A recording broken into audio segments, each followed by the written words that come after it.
dan keturunannya dan benihnya setan. Setan apa punya benih secara fisik? Tidak, tapi benih spirit, yaitu pengikut-pengikut setan yang terus berjalan sampai nanti kesudahannya dikalahkan oleh kuasa Yeshua HaMashiach, kuasa Sang Juru Selamat. Nah, makanya kesempatan itu digunakan oleh setan. Dia, saudara-saudara, mencoba terus-menerus menunggu waktu yang baik. Dan waktu yang baik itu saat Yesus mau diserahkan. Sebab aku menyertai engkau. Janganlah bimbang, sebab aku ini Allahmu. Aku akan meneguhkan, bahkan akan menolong engkau. Aku akan memegang engkau dengan tangan kananku yang membawa kemenangan. Edukasi rohani. Injil Lukas pasal 4 ayat 1 sampai dengan ayat 13, demikian firman Tuhan. Pencobaan di padang gurun. Yesus yang penuh dengan Roh Kudus kembali dari sungai Yordan, lalu dibawa oleh Roh Kudus ke padang gurun. Di situ ia tinggal 40 hari lamanya dan dicobai iblis. Selama di situ ia tidak makan apa-apa dan sesudah waktu itu ia lapar. Lalu berkatalah iblis kepadanya, "Jika engkau anak Allah, suruhlah batu ini menjadi roti." Jawab Yesus kepadanya, "Ada tertulis, manusia hidup bukan dari roti saja." Kemudian ia membawa Yesus ke suatu tempat yang tinggi dan dalam sekejap mata ia memperlihatkan kepadanya semua kerajaan dunia. Kata iblis kepadanya, "Segala kuasa itu serta kemuliaannya akan kuberikan kepadamu, sebab semuanya itu telah diserahkan kepadaku dan aku memberikannya kepada siapa saja yang ku kehendaki. Jadi jikalau engkau menyembah aku, seluruhnya itu akan menjadi milikmu." Tetapi Yesus berkata kepadanya, "Ada tertulis, engkau harus menyembah Tuhan Allahmu dan hanya kepada Dia saja engkau berbakti." Kemudian ia membawa Yesus ke Yerusalem dan menempatkan dia di bubungan bait Allah. Lalu berkata kepadanya, "Jika engkau anak Allah, jatuhkanlah dirimu dari sini ke bawah. Sebab ada tertulis, mengenai engkau ia akan memerintahkan malaikat-malaikatnya untuk melindungi engkau. Dan mereka akan menatang engkau di atas tangannya supaya kakimu jangan terantuk kepada batu." Yesus menjawabnya, katanya, "Ada firman, jangan engkau mencobai Tuhan Allahmu." Sesudah iblis mengakhiri semua pencobaan itu, ia mundur daripadanya dan menunggu waktu yang baik. Amin. Saudara-saudara yang terkasih di dalam Tuhan, ayat-ayat ini mungkin sudah puluhan kali bahkan ratusan kali kita membacanya. Namun pada hari ini kita mempelajari mengenai pencobaan Yesus ini, bagaimana kita melihatnya. Karena banyak sekali orang-orang yang salah paham dan berpaham salah. Yang mengatakan bagaimana mungkin Yesus itu Tuhan dicobai oleh setan. Jadi harus ditekankan, iman Kristen mengajarkan dengan sangat jelas Yesus itu sepenuhnya Allah. Tetapi serentak dengan itu juga sepenuhnya manusia. Yohanes pasal 1 menegaskan pada ayatnya yang pertama, pada mulanya adalah firman. Dan firman itu bersama-sama dengan Allah, dan firman itu adalah Allah. Jadi ayat ini secara tegas mengatakan Yesus sebelum kedatangannya ke dunia, dalam praeksistensinya sebagai firman Allah, Yesus sepenuhnya Allah. Lalu di pasal yang sama, ayat 14, dan firman itu telah menjadi manusia. Jadi ayat 14 menekankan Yesus sepenuhnya manusia ketika dia berada di bumi dan tinggal di antara kita, dan kita telah melihat kemuliaannya, yaitu kemuliaan yang diberikan kepadanya sebagai anak tunggal Bapa, penuh kasih karunia dan kebenaran. Dalam keadaannya sebagai manusia itu, Yesus disalibkan. 1 Petrus pasal 3:18, dia yang dibunuh dalam keadaannya sebagai manusia. Dalam kemanusiaannya pula Yesus dicobai.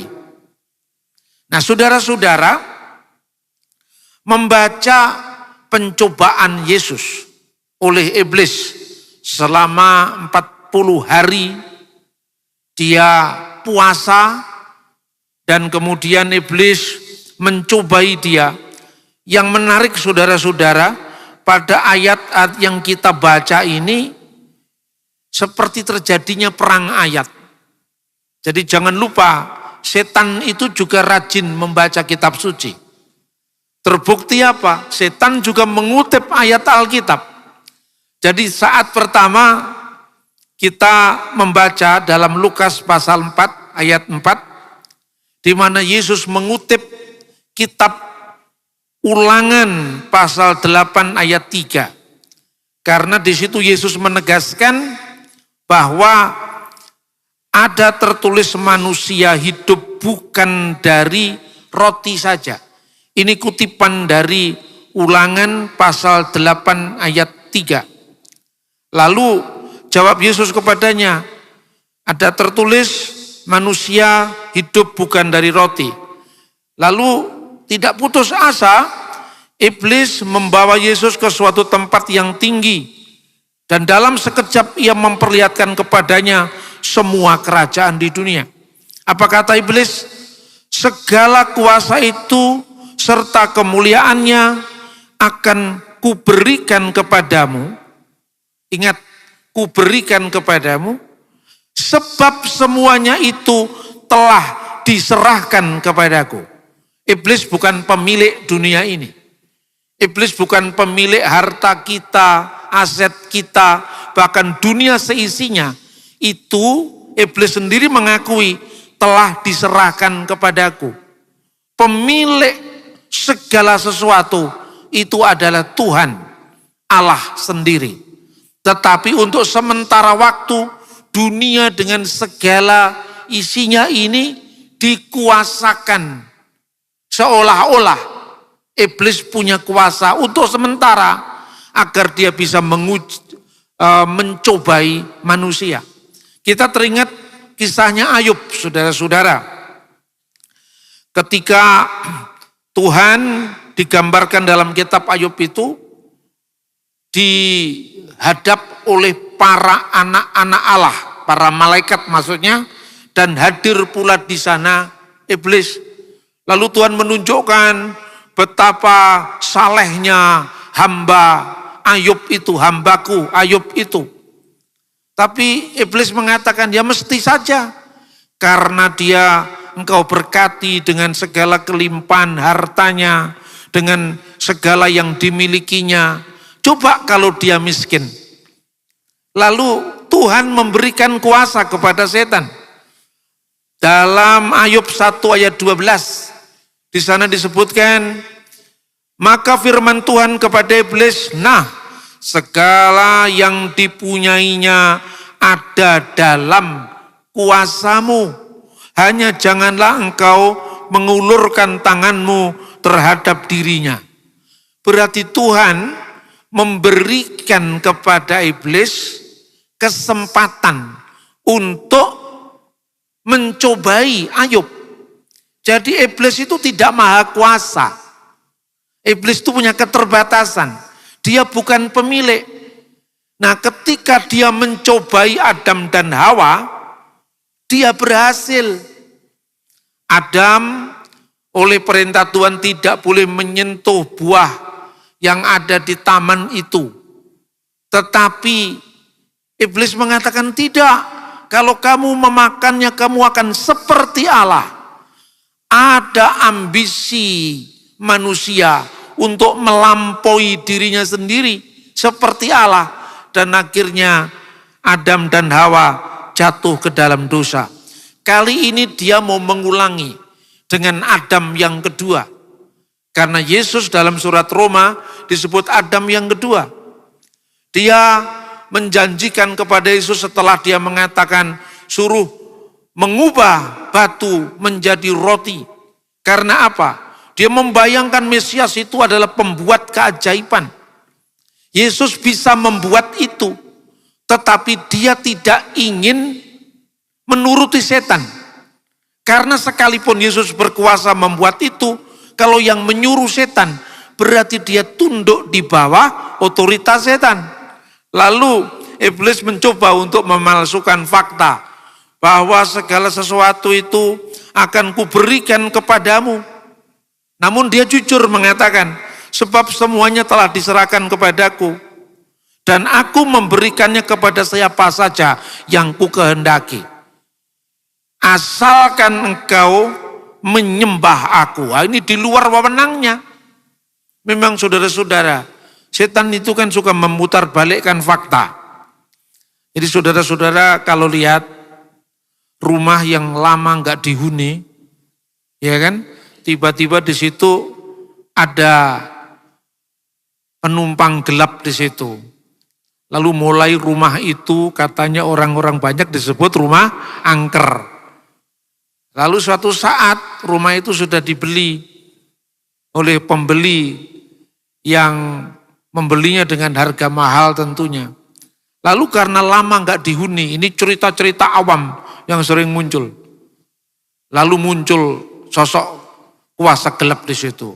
Ini rumah saya gitu kan.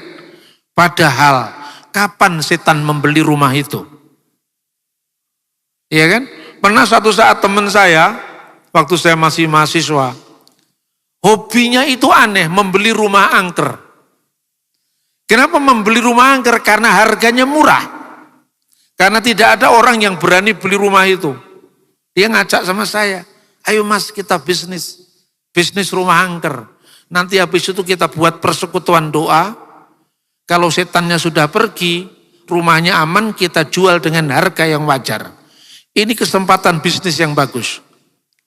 Bisnis rumah angker. Dan akhirnya kita jalani. Suatu saat datanglah penghuni yang tidak berhak atas rumah itu. Kamu pergi, ini rumah saya. Waktu itu saya sama dia itu belajar di Fakultas Hukum. Lalu dia lagi belajar hukum perdata, dia tahu bahwa orang memiliki hak itu harus lewat pembelian atau penghibahan. Terus ada bukti kepemilikan, yaitu sertifikat. Teman saya, karena malam-malam itu ada kedatangan makhluk jahat itu, ini rumahku, kamu harus pergi. Dia langsung bilang, ini belum berdoa, dia bilang, enak aja rumahmu, mana sertifikatnya? Langsung kemudian suara-suara aneh itu tidak muncul lagi. Lalu dia tanya kepada saya lagi tidur sebetulnya. Diganggu lagi bung? Enggak, sudah pergi. Kenapa ya pergi? Padahal saya belum berdoa. Itu karena setan tidak pernah belajar hukum perdata. Makanya dia lupa kalau kepemilikan itu harus ada sertifikat. Ini satu contoh, ilustrasi benar pernah terjadi.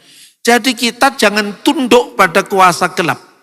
Karena kuasa gelap itu logikanya jungkir balik. Begitu juga ketika dia memberikan kepada Yesus tawaran, asalkan kamu menyembah aku. Lu pangkat dia itu apa? Dia bukan pemilik sebenarnya. Dan dia sudah mengatakan semuanya telah dikuasakan kepadaku. Dia cuma diberi izin.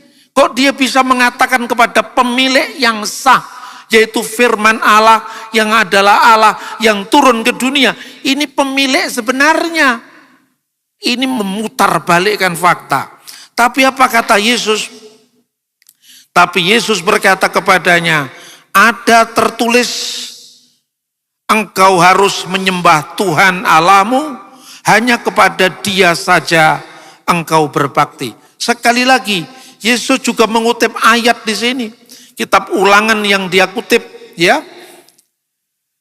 Jadi ia pada ayat 13 pasal yang sama, Ulangan pasal 6. Ulangan 6 ayat 13. Engkau harus takut kepada Tuhan Allahmu, kepada Dia haruslah engkau beribadah, demi namanya engkau harus bersumpah. Kemudian sebelumnya dikatakan bahwa iblis kemudian terus mencobai Yesus itu. Dia tidak putus. Kemudian ia membawa Yesus ke Yerusalem untuk menempatkan dia ke hubungan bait Allah. Lalu berkata kepadanya, kalau engkau anak Allah, jatuhkanlah dirimu dari sini ke bawah. Jadi pertama tadi, ayat-ayat yang kita baca tadi, Yesuslah yang mengutip ayat. Iblis belum mengutip ayat. Tapi pikirannya dia serampangan kan. Dia bukan punya hak, tapi kamu akan menyembah aku. Tetapi kali ini yang ketiga, pencobaan yang ketiga, iblis tidak mau kalah. Dia mengutip ayat. Sebab ada tertulis mengenai engkau, ia akan memerintahkan malaikat-malaikatnya untuk melindungi engkau, dan mereka akan menatang engkau atas tangannya, supaya kakimu jangan terantuk kepada batu. Dia mengutip Mazmur pasal 91. Dan saudara tahu, Mazmur 91 itu di dalam agama Yahudi. Karena orang Yahudi itu Alkitabnya persis sama dengan Alkitab kita. Ya, hanya bedanya orang Yahudi itu belum percaya bahwa Mesias itu telah datang dalam diri Yesus. Dia hanya percaya pada perjanjian lama, namun dia tidak percaya dengan perjanjian baru. Karena bagi dia, nubuatan Nabi Yeremia, pasal 31, ayat 31 sampai dengan 33 ini belum terjadi. Maka kitab yang sama oleh orang Yahudi disebut dengan Tanak, yaitu isinya perjanjian lama dari kitab Kejadian, Keluaran, Imamat, Bilangan, Ulangan, lalu kitab nabi-nabi, lalu tulisan-tulisan suci yang lain. Kalau di urutan Kristen dari Kejadian sampai Maleaki, itu persis sama dengan kitab suci kita. Hanya mereka menyebut dalam bahasa Ibrani Tanak, singkatan dari Torah, yaitu Torat, Nebim, nabi-nabi, dan Ketubim, tulisan-tulisan suci yang lain. Tapi mereka tidak menyebut perjanjian lama. Kitabnya sama, tafsirannya berbeda. Jadi orang-orang yang menuduh Kristen memalsukan kitab suci, biasanya saya cuma jawab ringan. Itu orang Yahudi tidak percaya Yesus. Kita Kristen percaya Yesus. Tapi kenapa kitab sucinya sama? Kalau seandainya orang Yahudi memalsu kitab, pasti demi menolak Yesus kitabnya sudah diubah. Kalau orang Kristen demi menerima Yesus, terjemahannya Alkitab disesuaikan, pasti teks Alkitabnya berbeda dengan kita. Tapi perjanjian lama Kristen dalam bahasa Ibrani maupun Tanaknya Yahudi, kitabnya masih sama. Hanya tafsirannya beda. Beda tafsir, tapi teksnya sama. Itu bukti bahwa Alkitab tidak pernah dipalsukan. Tapi yang aneh, mereka yang tidak memiliki Taurat, mereka yang tidak muncul dari penghayatan, pemikiran dari kitab suci Taurat, perjanjian lama, tapi selalu mengutip ayat untuk kepentingan klaim keyakinan mereka. Ini aneh, karena mereka tidak sedang percaya dengan kitab itu, tetapi sering mengutipi kitab Kristen. Kenapa? Karena ini kelakuan setan. Coba lihat sekarang setan mengutip ayat yang dikutip setan pada ayat 10 dan 11. Itu sesungguhnya Mazmur 91 ayat 11 sampai 12. Sebab malaikat-malaikatnya akan diperintahkan kepadamu untuk menjaga engkau di segala jalanmu. Mereka akan menatang engkau di atas tangannya supaya kakimu jangan terantuk kepada batu. Jadi kali ini setan mengutip ayat. Jadi kalau orang Kristen tidak akrab dengan Alkitab, dia tidak bisa berdebat dengan setan. Amin, saudara-saudara. Kita harus berakar, bertumbuh pada pembacaan kitab suci. Jangan kalah dengan iblis yang banyak mengutip ayat-ayat Alkitab untuk kepentingan mereka. Mereka mengutip tidak untuk mempercayainya. Mereka mengutip hanya untuk menyalahpahaminya, untuk melecehkan, menjebak, melemahkan musuh-musuhnya. Itulah kelakuan pertama iblis, bapa dari segala pembohong. Lalu apa jawab Yesus? Yesus menjawabnya, katanya, ada firman, jangan engkau mencobai Tuhan Allahmu. Yesus sedang mengutip Ulangan pasal 6 ayat 16. Janganlah kamu mencobai Tuhan Allahmu seperti kamu mencobai Dia di masa, peristiwa Masa dan Meriba. Jadi saudara-saudara, menarik, di sini ada perang ayat. Setan pun biasa mengutip ayat. Makanya sebetulnya kalau sekedar membaca ayat, percaya Allah itu satu, itu bukan hal yang terlalu hebat. Yakobus pasal 2 ayat 19. Kamu percaya Allah itu hanya satu. Itu baik. Jadi tidak jelek, itu baik. Tapi setan-setan pun juga percaya akan hal itu dan mereka gemetar. Makanya nanti pada hari Senin saya akan membahas ini lebih lanjut. 3 tingkat penghayatan manusia tentang keesaan Tuhan. Yang pertama, keesaan Tuhan atau paham keesaan Tuhan itu disebut monoteisme. Mono itu artinya satu, theos itu Allah. Paham tentang Allah yang satu. Tingkat yang pertama itu saya sebut the satanic monotheism.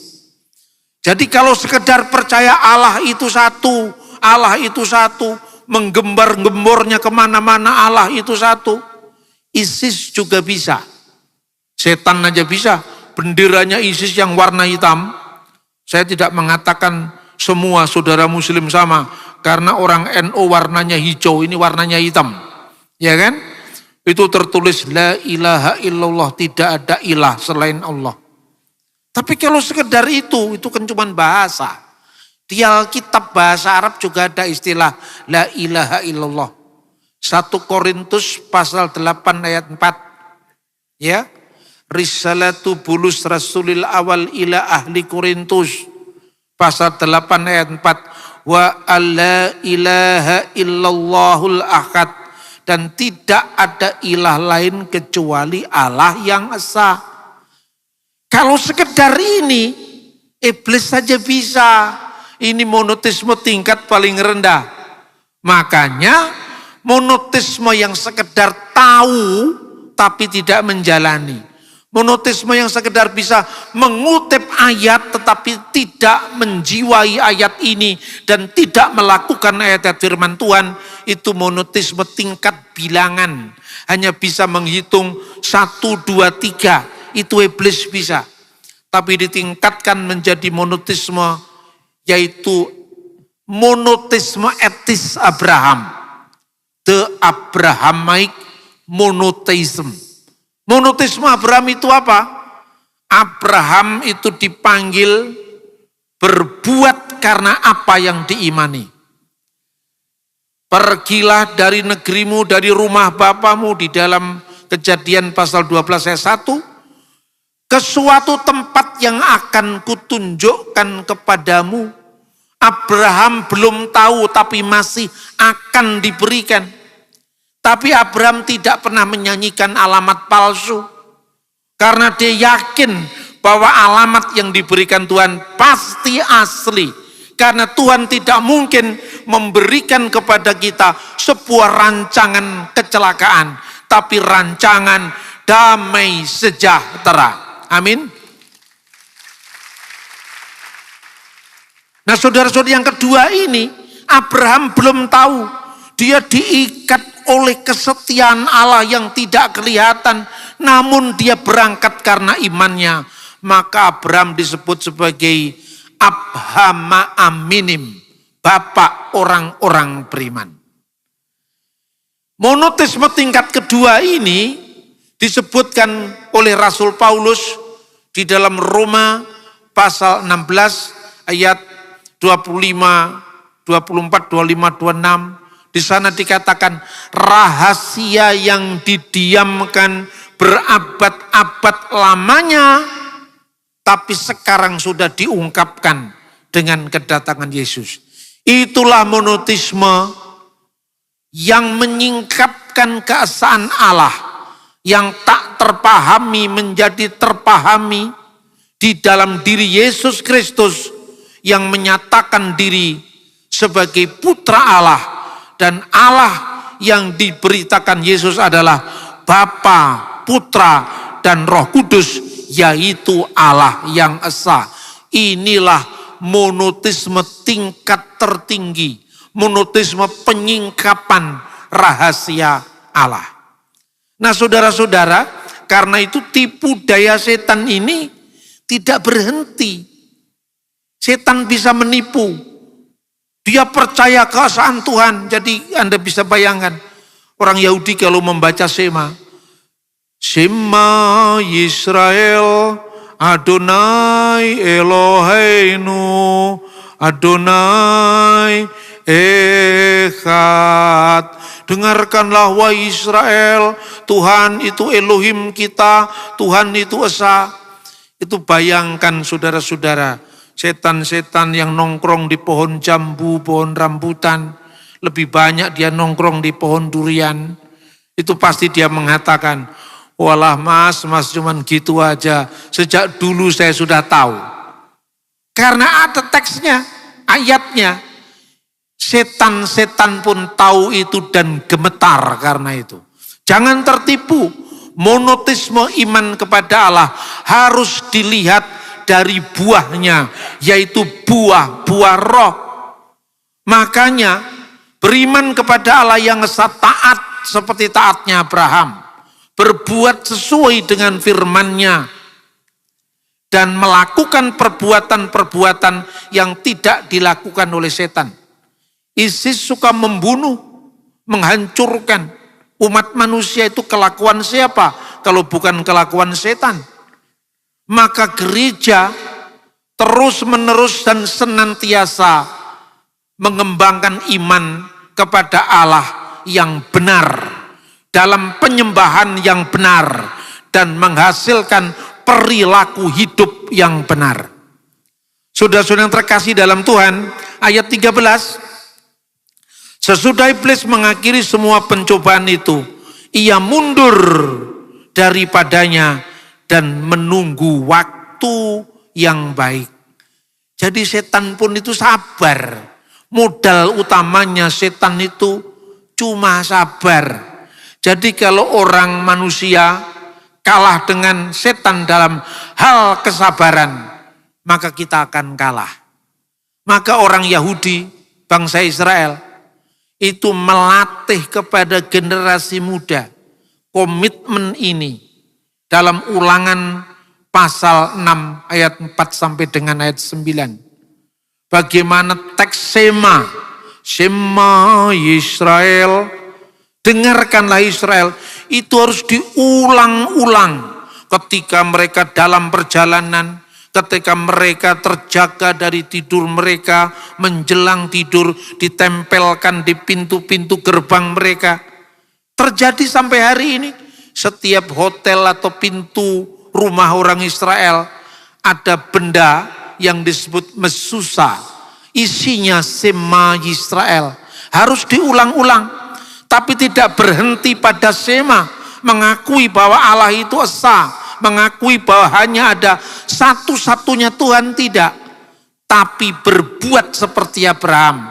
Kasihilah Tuhan dengan segenap hatimu, dengan segenap akal budimu, dengan segenap kekuatanmu, dengan segenap jiwamu.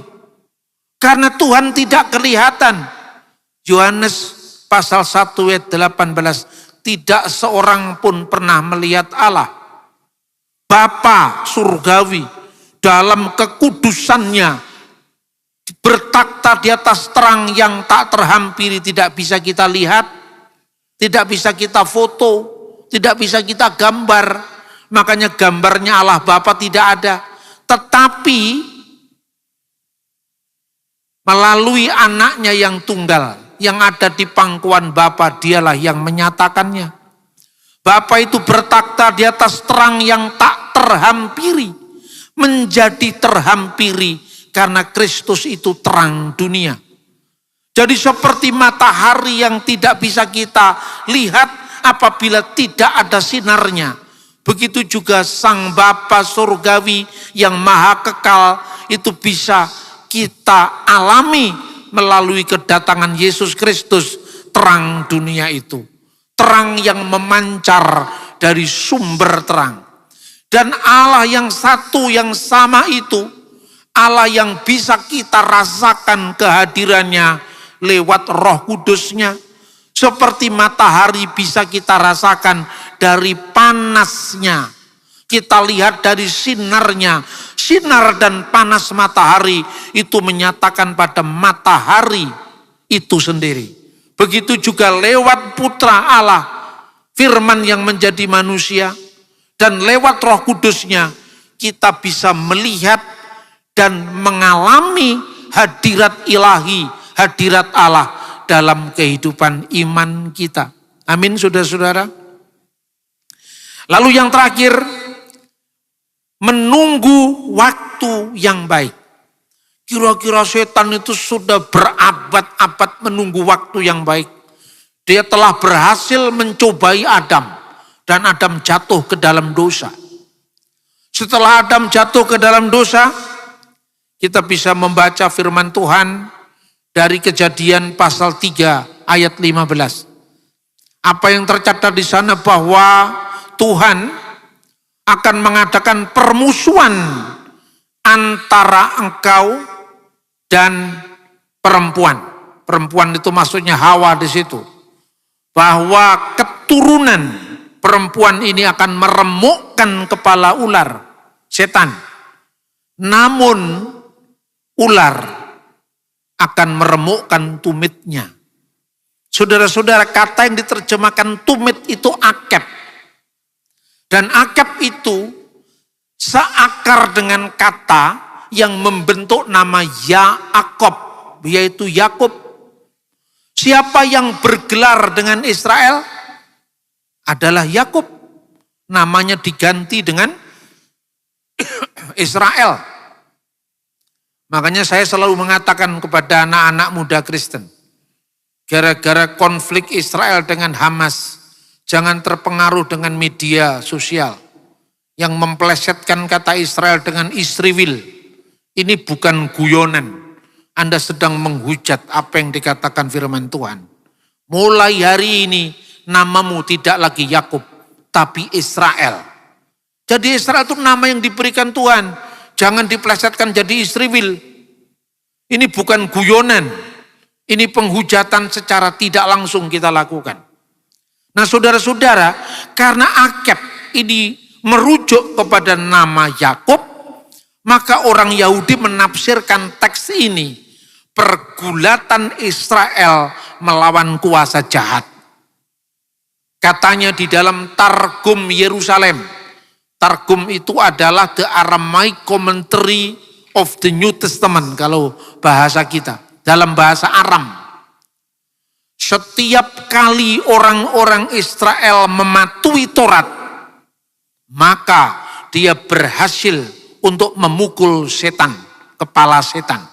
Tapi setiap kali Israel meninggalkan Taurat, maka dia terluka pada tumitnya. Kejadian ini berlangsung terus-menerus.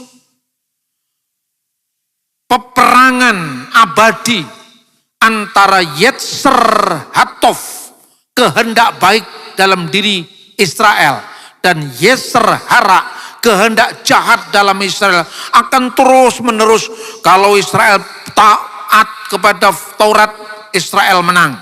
Kalau Israel meninggalkan Taurat, Israel kalah, setan yang menang, dan seterusnya sampai Biyumi Malka Mesiha, sampai zamannya Raja Mesias, sampai zamannya Mesias datang. Bagi setan tidak ada obatnya ketika dia terluka selamanya. Kenapa? Karena kepada setan tidak dibuka pintu pertobatan. Karena dia sudah memilih dari awal untuk mendurhaka dan memberontak terhadap Tuhan. Tapi kepada anak-anak atau keturunan dari perempuan ini, masih ada obatnya, masih ada penyembuhannya nanti saatnya zaman Mesias. Oke, jadi kalau iman Kristen menafsirkan Kejadian pasal 3:15 sebagai proto-evangelion, berita kabar baik pertama tentang penebusan, ini bukan karangan orang Kristen. Karena memang sumber Yahudi sendiri mengakui bahwa ada pertarungan antara Israel dan setan sampai berakhir ada penyembuhan pada saat Mesias datang. Soalnya hanya satu saja, Israel belum percaya dengan Yesus. Tapi kalau Israel percaya dengan Yeshua HaMashiach sebagai juru selamat dan Injil diberitakan, Injil kerajaan diberitakan kepada seluruh muka bumi, maka kesudahannya akan tiba. Ini firman Tuhan, saudara-saudara. Nah, lalu dia berhasil mencobai Adam dan Hawa sampai Adam dan Hawa jatuh ke dalam dosa. Berita ini yang pertama kali diumumkan oleh Tuhan. Aku akan mengadakan permusuhan antara engkau dan perempuan ini, antara keturunannya, keturunanmu dan keturunannya. Pertanyaannya, bahasa yang diterjemahkan keturunanmu itu zerah, artinya benih. Antara keturunanmu berarti benihnya perempuan. Kira-kira benihnya dari laki-laki apa dari perempuan? Apa perempuan punya benih? Benihnya dari laki-laki. Sementara dikatakan antara benihmu dan benihnya, maksudnya iblis. Berarti keturunan perempuan ini adalah Adam yang kedua, yaitu benih dari Roh Kudus langsung. Karena perempuan tidak punya benih. Itulah yang dilahirkan oleh Bunda Maria yang lahir dari kuasa Roh Kudus. Amin. Kemudian yang kedua, dan keturunannya dan benihnya. Benihnya setan. Setan apa punya benih secara fisik? Tidak. Tapi benih spirit, yaitu pengikut-pengikut setan yang terus berjalan sampai nanti kesudahannya dikalahkan oleh kuasa Yeshua HaMashiach, kuasa Sang Juru Selamat. Nah, makanya kesempatan itu digunakan oleh setan. Dia, saudara-saudara, mencoba terus-menerus menunggu waktu yang baik. Dan waktu yang baik itu saat Yesus mau diserahkan. Coba kita baca di dalam Alkitab, ya, kita akan baca firman Tuhan sangat jelas berbicara tentang hal ini. Kita membaca dari Lukas pasal 22 ayat 3. Maka masuklah iblis ke dalam Yudas, yang bernama Iskariot, seorang dari ke-12 murid itu. Lalu Yudas menjual Yesus. Yudas menjual Yesus karena ini saatnya setan, waktu yang baik itu tiba di mata setan. Dia masuk ke Yudas untuk menyerahkan Yesus. Berarti kematian Yesus itu dikehendaki oleh setan. Pikirannya setan. Nah, dengan Yesus itu akan dibunuh mati, selesailah pekerjaannya, selesailah kira-kira keselamatan itu tidak akan terjadi. Karena tokoh yang dia tunggu-tunggu, tokoh yang dia harapkan sebagai penyelamat sudah saya habisi, sudah saya bunuh, karena setan itu adalah bapa segala pembunuh. Nah, kemudian orang berdebat begini. Kalau gitu, penyaliban Yesus itu rencana Tuhan atau rencana setan? Ya kan? Ini lagi rame ini. Tapi saya kalau lagi rame-rame itu tidak pernah muncul saya. Karena apa? Saya tidak mau perdebatan-perdebatan intern Kristen begini dimanfaatkan oleh si dia ini tadi. Orang Batak bilang itu simbolis nomor tanduk, yaitu iblis yang punya tanduk itu. Kita ada di era medsos, tapi kita tidak pintar membaca tanda-tanda zaman. Apapun yang kita lakukan di dalam, segala perdebatan di dalam itu dimanfaatkan oleh pihak ketiga. Dan apabila Injil mulai diberitakan, gaduh atau kegaduan ini akhirnya membuat harus tertunda lagi berita Injil ini diterima oleh orang lain. Kalau saya jawabannya sederhana, terlalu mudah dijawab itu. Iblis atau Allah? Pertanyaan pertama saya begini. Apa iblis itu seimbang dengan Tuhan sehingga dibandingkan? Ayo sekarang pikir. Iblis itu bukan musuhnya Tuhan yang seimbang. Masa sejak dulu sampai sekarang Tuhan gak menang-menang lawan setan? Memang setan itu pangkatnya apa sehingga begitu ditakuti sehingga kita membuat dia justru GR. Tujuan setan memang membunuh. Tapi pertanyaannya, dengan dipunduhnya Yesus di lewat salib, kan berarti ada penebusan. Berarti setan semestinya mendapatkan penghargaan. Karena Yesus disalib ada penebusan. Jadi terima kasih ya setan, karena engkau sudah membunuh Yesus di kayu salib. Apa begitu? Jawabannya pertama, Tuhan bukan lawan seimbang dari setan. Setan bisa berbuat karena izinnya Tuhan. Dia bukan makhluk yang otonom pada dirinya sendiri, tapi ada ketergantungan dengan yang maha kuasa.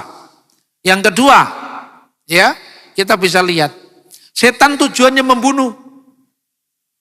Seorang dinilai bukan karena hasil perbuatannya.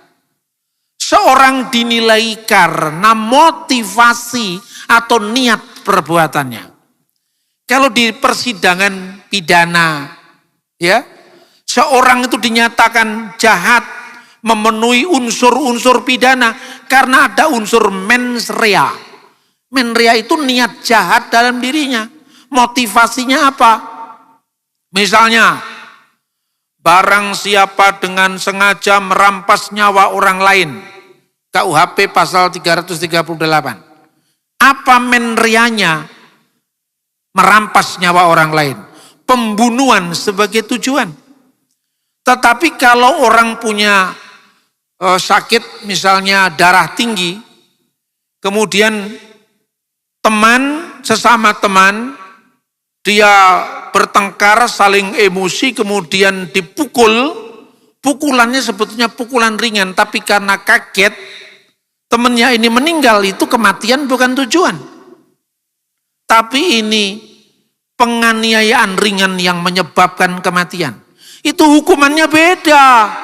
Jadi orang dihukum bukan karena hasil perbuatannya mati atau tidak, cedera atau tidak, tapi motivasi perbuatannya itu. Gak usah baca Alkitab terlalu dalam, baca hukum pidana aja selesai. Paham tak saudara-saudara? Jadi orang dinilai karena hasil, bukan hasil perbuatannya, tapi karena motivasinya. Tidak pernah ada motivasinya Yudas menyerahkan Yesus. Sebaiknya saya serahkan saja Yesus supaya Yesus disalibkan. Dengan disalibkan saya akan mempercepat penebusan. Enggak ada seperti itu. Pikiran Yudas itu fulus. Dia bendahara yang tidak jujur. Dia ingin dapat uang dari pengkhianatannya itu. Makanya dihukum bukan karena hasil perbuatannya, tetapi karena motivasi atau niat perbuatannya. Kedua, saya sampaikan, iblis itu tidak terlalu pinter. Dia ini sebetulnya bodoh, iblis itu. Coba saya tunjukkan kebingungan setan dalam peristiwa penyaliban Yesus. Kita baca lagi Matius 16 ayat 23. Maka Yesus berpaling kepada Petrus, "Enyahlah iblis, engkau suatu batu sandungan bagiku, sebab engkau bukan memikirkan apa yang dipikirkan Allah, melainkan apa yang dipikirkan manusia." Untuk apa Petrus disebut iblis? Nyala, engkau batu sandungan bagiku. Karena Petrus berniat menggagalkan perjalanan Yesus ke Yerusalem. Yesus ke Yerusalem untuk menuntaskan pekerjaannya. Dia mencoba taat kepada Bapaknya. Itu tidak akan terjadi, ya guru. Itu jangan terjadi. Yesus katakan, "Enyala engkau iblis, engkau batu sandungan bagimu." Coba perhatikan. Lukas pasal 22 ayat 3. Iblis masuk ke dalam Yudas supaya Yesus diserahkan, dan akibat penyerahan itu Yesus disalib. Itu tujuan setan kah? Yang kedua, dapat dikatakan kira-kira kenapa Petrus disebut nyala engkau iblis? Karena perbuatan Petrus sebenarnya perbuatan iblis. Maka Yesus mengenyahkan iblis dari Petrus. Berarti iblis sempat mempengaruhi Petrus. Untuk apa? Tidak ke Yerusalem. Agar apa? Agar Yesus tidak dianiaya dan berakhir disalibkan. Loh, ini iblis bertentangan pada dirinya sendiri. Dia masuk ke Yudas supaya Yesus dibunuh. Dia masuk ke Petrus supaya Yesus tidak dibunuh. Ini bukti kebodohan setan. Saudara-saudara, paham? Jadi setan tidak berimbang dengan Tuhan. Tidak seimbang dengan Allah. Makanya segala yang berkaitan dengan istilah penebusan, istilah dibeli oleh darah yang mahal, itu bukan proses transaksi perdata seperti apa adanya. Kamu telah dibeli, Paulus mengatakan, aku telah dibeli dengan harga yang mahal. Kalau HP ini Anda beli, saya kehilangan barang. Benar apa tidak? Tapi ketika hidupnya Petrus dibeli oleh darah yang mahal, bukan berarti hidupnya Paulus hilang. Ini pembelian tanpa kehilangan. Ini penebusan tapi bukan seimbang. Karena apa? Karena Allah tidak membutuhkan kita dalam makna berimbang dengan dosa kita. Tapi dosa-dosa kita itu dihapus, tidak diperhitungkan, dan Tuhan tidak menimbang-nimbang. Wahai Yesus, ingatlah akan aku, kata penjahat disalib sebelahnya Yesus. Jikalau engkau sampai di kerajaanmu. Yesus katakan, truly I tell you, today you will be with me in paradise. Hari ini aku berkata, sesungguhnya kamu akan bersama aku di dalam Firdaus. Hari ini juga kamu akan bersamaku di Firdaus. Yesus tidak tanya, umurmu berapa? 40 tahun Tuhan. Jadi perampok berapa lama? 30 tahun. Berarti hampir 90% hidupmu kamu merampok. Nanti dulu ditimbang dulu, tidak.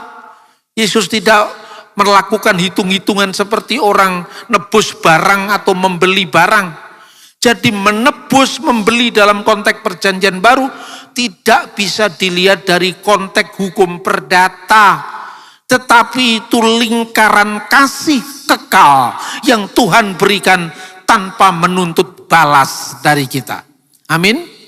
Itulah kasih terbesar, yaitu kasih yang memberikan nyawanya kepada sahabat-sahabatnya.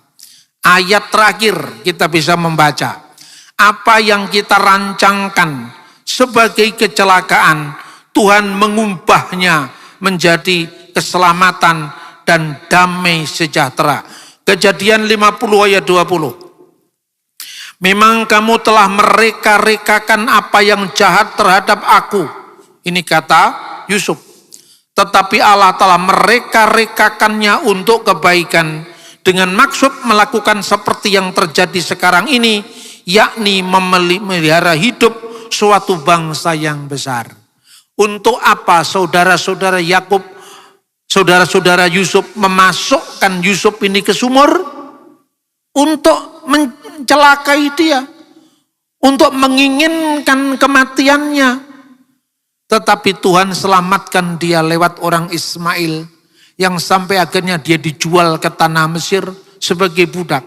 Dan dari situ Tuhan angkat dirinya sebagai mangku bumi Fir'aun di Mesir. Yusuf yang saudara-saudaranya mereka-rekakan kecelakaan pembunuhan, tetapi Tuhan mengubahnya menjadi keselamatan bagi bangsa yang besar. Jadi ingat, bukan karena hasil perbuatannya Yusuf kan menyejahterakan saudara-saudaranya, menyejahterakan bangsa Mesir. Tetapi pikirannya saudara Yusuf apa ketika dia membuang saudaranya ke sumur? Kita buang saudara kita ini, yang paling imut, yang paling lucu ini ke sumur, agar supaya nanti dia ditangkap oleh orang, setelah itu dijual agar dia jadi wali negeri atau jadi mangku bumi di Mesir, agar dia bisa mengangkat saudara-saudara. Oh tidak, dia mereka-rekakan kecelakaan seperti setan mereka-rekakan kecelakaannya Yesus untuk membayangkan bahwa misinya Yesus akan segera berakhir dengan Yesus diserahkan.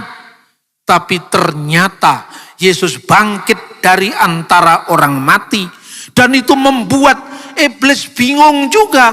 Ternyata justru kematian Yesus tidak berakhir begitu saja, tetapi pada hari ketiga bangkit di antara orang mati, dan dengan itu umat yang percaya kepadanya diselamatkan, dan itu awal dari keruntuhan setan itu sendiri. Li'annahu akhadha akhaballahul alam hatta badala ibnahul wahid likai la yuhlika kullu man yu'minu bihi bal takunu lahu hayatul abadiyah. Karena begitu besar kasih Allah kepada dunia ini, sehingga ia telah memberikan anaknya yang tunggal, supaya setiap orang yang percaya kepadanya tidak binasa, melainkan memperoleh hidup yang kekal. Amin. Bapa Surgawi, terima kasih Tuhan, pada akhirnya kami bersyukur karena seringkali kami merancangkan kecelakaan atas saudara kami. Kami merancangkan perbuatan-perbuatan jahat. Namun Tuhan, Engkau tidak pernah terlelap dan tidak pernah tidur. Engkau penjaga Israel yang mengetahui, bahkan maha mengetahui segala gerak-gerik, segala umat manusia yang ada di bawah pengawasan mata Tuhan sendiri. Karena itu Tuhan, ajar kami selalu seiring dengan rencana Tuhan. Kami hamba-hamba yang lemah, namun Engkau telah memampukan kami untuk menjadi duta-duta bagi Injil-Mu di lingkungan kami masing-masing. Kami bersyukur Bapa, karena yang tidak layak telah Engkau layakkan. Kami bersyukur kepadamu Bapa, karena Engkau telah mengangkat kami bukan sekedar lagi sebagai seorang hamba, tapi sebagai anak-anak-Mu yang mewaris kerajaan-Mu sendiri. Terima kasih Bapa. Semua doa, pengagungan, penyembahan, ucapan syukur kami naikkan hanya kepadamu, di dalam nama Kristus Tuhan, Juru Selamat kami yang hidup, yang kekal bersama Bapa dan Roh Kudus sekarang sampai sepanjang segala masa. Amin. Tuhan memberkati kita. Bapak Ibu Saudara-saudara, saya kelupaan apa yang akan saya sampaikan pada khotbah hari Minggu. Itu saya akan menyampaikan salah satu tema, yaitu tentang benarkah Yesus tidak disalib dan pergi ke India. Ini ada satu buku sebelum saya khotbahkan di hari Minggu, saudara-saudara bisa memilikinya. Judulnya Yus Asaf, Legenda Kubur Yesus ke Kashmir. Dan sebagian dari apa yang saya sampaikan lewat khotbah ini sudah saya tulis dalam buku Historisitas Salib, Dosa Asal dan Penebusan. Dalam buku ini, dan satunya lagi tadi saya sampaikan tentang Yahudi dan Kristen berpisah 2000 tahun, tapi Alkitabnya masih sama. Tertulis dalam buku ini, Kitab Suci, Uji Akurasi Historis dan Arkeologis. Saya tidak mungkin bisa menyampaikan sedetil dari problem-problem yang muncul di dalam interaksi umat beriman kepada saudara yang lain, tapi melalui penulisan buku-buku ini saya ingin memberkati saudara-saudara untuk bisa mengikuti literasi yang saya sampaikan, agar apa yang saya sampaikan itu bukan sekedar apa yang dibicarakan tanpa data, tapi akurasinya bisa diuji lewat sumber-sumber yang bisa dipertanggungjawabkan. Amsal pasal 29. Siapa bersih tegang leher, walaupun telah mendapat teguran, akan sekonyong-konyong diremukkan tanpa dapat dipulihkan lagi. Jika orang benar bertambah, bersukacitalah rakyat. Tetapi jika orang fasik memerintah, berkeluh kesahlah rakyat. Orang yang mencintai hikmat menggembirakan ayahnya, tetapi siapa yang bergaul dengan pelacur memboroskan harta. Dengan keadilan seorang raja menegakkan negerinya, tetapi orang yang memungut banyak pajak meruntuhkannya. Orang yang menjilat sesamanya membentangkan jerat di depan kakinya. Orang yang jahat terjerat oleh pelanggarannya, tetapi orang benar akan bersorak dan bersukacita. Orang benar mengetahui hak orang lemah, tetapi orang fasik tidak mengertinya. Pencemooh mengacaukan kota, tetapi orang bijak meredakan amarah. Jika orang bijak berperkara dengan orang bodoh ini mengamuk dan tertawa, sehingga tak ada ketenangan. Orang yang haus akan darah membenci orang saleh, tetapi orang yang jujur mencari keselamatannya. Orang bebal melampiaskan seluruh amarahnya, tetapi orang bijak akhirnya meredakannya. Kalau pemerintah memperhatikan kebohongan, semua pegawainya menjadi fasik. Si miskin dan si penindas bertemu, dan Tuhan membuat mata kedua orang itu bersinar. Raja yang menghakimi orang lemah dengan adil, tahtanya tetap kokoh untuk selama-lamanya. Tongkat dan teguran mendatangkan hikmat, tetapi anak yang dibiarkan mempermalukan ibunya. Jika orang fasik bertambah, bertambahlah pula pelanggaran, tetapi orang benar akan melihat keruntuhan mereka. Didiklah anakmu, maka ia akan memberikan ketentraman kepadamu dan mendatangkan sukacita kepadamu. Bila tidak ada wahyu, menjadi liarlah rakyat. Berbagailah orang yang berpegang pada hukum. Dengan kata-kata saja seorang hamba tidak dapat diajari, sebab walaupun ia mengerti, namun ia tidak mengindahkannya. Kau lihat orang yang cepat dengan kata-katanya. Harapan lebih banyak bagi orang bebal daripada bagi orang itu. Siapa memanjakan hambanya sejak muda, akhirnya menjadikan dia keras kepala. Si pemarah menimbulkan pertengkaran, dan orang yang lekas gusar banyak pelanggarannya. Keangkuhan merendahkan orang, tetapi orang yang rendah hati menerima pujian. Siapa menerima bagian dari pencuri, membenci dirinya. Didengarnya kutuk, tetapi tidak diberitahukannya. Takut kepada orang mendatangkan jerat, tetapi siapa percaya kepada Tuhan, dilindungi. Banyak orang mencari muka pada pemerintah, tetapi dari Tuhan orang menerima keadilan. Orang bodoh adalah kekejian bagi orang benar. Orang yang jujur jalannya adalah kekejian. bagi orang fasik. Amsal pasal 30. Perkataan-perkataan Agur bin Yake. Perkataan Agur bin Yake dari Masa. Tutur kata orang itu, "Aku berlelah-lelah ya Allah, aku berlelah-lelah sampai habis tenagaku. Sebab aku ini lebih bodoh daripada orang lain. Pengertian manusia tidak ada padaku. Juga tidak kupelajari hikmat, sehingga tidak dapat kukenal yang Maha Kudus. Siapakah yang naik ke surga lalu turun? Siapakah yang telah mengumpulkan angin dalam genggamnya? Siapakah yang telah membungkus air dengan kain? Siapakah yang telah menetapkan segala ujung bumi? Siapa namanya dan siapa nama anaknya? Engkau tentu tahu. Semua firman Allah adalah murni. Ia adalah perisai bagi orang-orang yang berlindung padanya. Jangan menambahi firman-Nya, supaya engkau tidak ditegurnya dan dianggap pendusta.